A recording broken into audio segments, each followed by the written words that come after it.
Et coucou les amis, voilà. En fait, aujourd'hui, j'ai voulu aller voir mon blog parce que c'est vrai que dans les années 2000, ben, il existait un truc, enfin une application, ça s'appelait Skyblog. Et donc, vous pouviez créer votre blog, c'est-à-dire que vous pouviez créer un blog avec votre vie, avec des sujets qui vous intéressaient et donc avec des photos. C'était super sympa. J'ai voulu y aller, ben, comme quoi il n'existe plus. Voilà, Skyblog n'existe plus. Ils ont coupé Skyblog en août de cette année. J'étais pas au courant, bref. Et je voulais y aller, pourquoi? Parce que dedans, j'avais fait un blog qui s'appelait Papou 13001. Donc, HTTP, de point, de slash, Papou avec un P en majuscule, 13011.skyblog.com. Voilà, et dans ce blog, qu'est-ce qu'il y avait? Il y avait l'histoire de mon père biologique. À savoir que sur les maisons de retraite, c'est vrai que mon père biologique, il est entré en maison de retraite en 2009 à Marseille, une maison de retraite dans le 10e arrondissement qui s'appelait Messel. À l'époque, pour vous couper court, parce que c'est très long comme histoire, à l'époque, pour vous situer, il payait quand même en 2009 4100 et quelques euros. C'était énorme. Au début, c'était lui qui payait.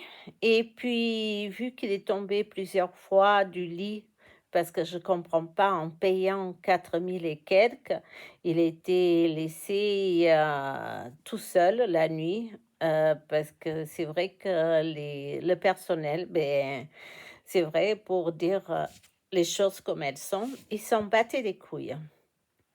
Donc, il est tombé plusieurs fois de son lit.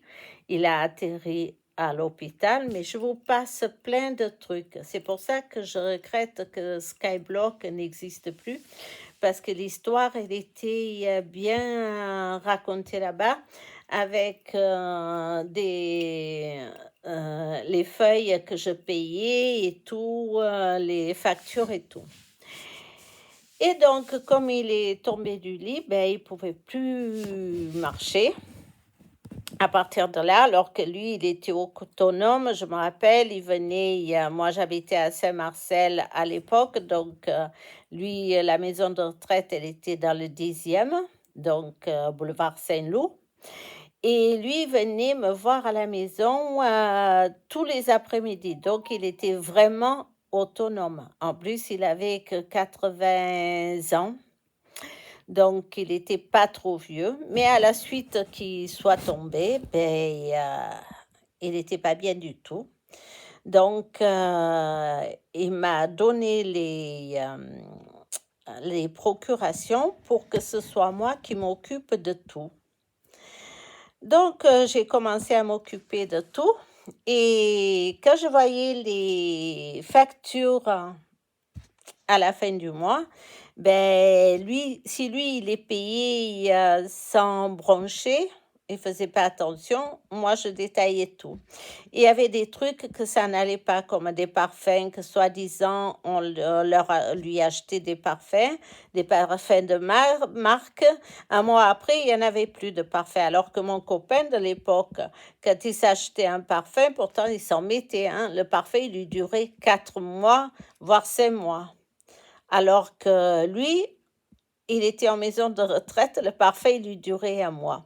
Et donc, quand j'ai vu tout ça, ben, j'ai refusé de payer certaines choses. Je payais l'essentiel, mais certaines choses abusives, j'ai essayé de m'opposer.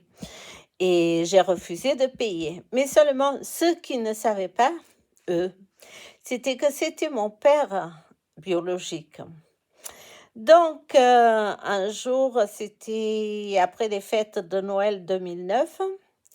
Je lui avais décoré sa chambre, donc avec les trucs de Noël. On avait été avec ma fille et ma maman et tout là-bas le voir. Euh, et puis en janvier, il m'appelle, il me dit, écoute ma chérie, j'aimerais partir d'ici de la maison de retraite. Alors sur le coup, je lui ai dit, qu'est-ce qui se passe? Est-ce qu'on t'a maltraité? Il m'a dit, mais non, mais non, mais non, mais j'aimerais partir, fais-moi partir. Et lui connaissait mon caractère. Il savait très bien que s'il m'aurait dit qu'on l'avait maltraité, ça se serait très mal passé. Donc, il m'a rien dit, il m'a juste demandé de le changer de maison de retraite. Donc, je l'ai changé de maison de retraite. Mais avant ça, que la directrice, elle a su ça, ils m'ont appelé dans le bureau, elle et son mari, ils m'ont appelé dans le bureau, ils ont fermé la porte et ils m'ont menacé que si mon père est parti de là, de la maison de retraite, ben, que j'aurais des gros problèmes. Mais moi, je ne me suis pas laissée intimider comme ça. Donc, j'ai fait les démarches. Et comme mon père, il avait de l'argent, ben, les démarches que j'ai faites, c'est-à-dire que je suis allée voir une avocate et j'ai été faire une main courante au commissariat du 11e à Marseille.